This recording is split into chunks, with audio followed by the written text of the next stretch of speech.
సముద్రం ఒడ్డున బోట్స్ని చూసి నాకైతే ఒక డౌట్ వచ్చింది. మరి మీకు బోట్స్ మొత్తం ఒకటే కలర్లో ఎందుకు ఉన్నాయి? సముద్రంలోనికి జాలర్లు వేటకు వెళ్ళేటప్పుడు ఒకవేళ వారు వేరే రాష్ట్రానికి లేదా దేశానికి వెళ్ళేటప్పుడు అక్కడ ఉన్న పోలీసులు లేదా నావీ వాళ్ళు పట్టుకుంటే ఏం చేస్తారు? ఇటువంటి డౌట్స్ ఎవరికైనా వచ్చాయా? వస్తే ఇప్పుడు వాటి గురించి ఇప్పుడు మనం తెలుసుకుందాం. అధికారులు ఒక జాలారి సముద్రంలో వేట చేయాలంటే తనకు ఉండవలసింది ఒక బోటు. దానితో పాటు బోటుకి రిజిస్ట్రేషన్ ఇంకా లైసెన్స్ కూడా ఉండాలి. దానితో పాటు బోటుకి కలర్ కోడ్ అనేది మస్ట్ అండ్ షుడ్గా ఉండాలి.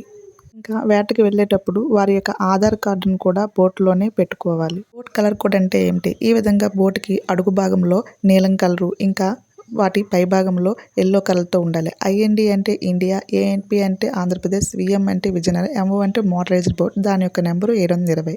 ఒకవేళ సముద్రంలోకి వేట చేసేటప్పుడు ఇవి అడిగినప్పుడు ఇవేవి లేకపోయినా వాళ్ళను బోట్ని సీల్ చేసి అరెస్ట్ చేసే అవకాశం ఉంటుంది.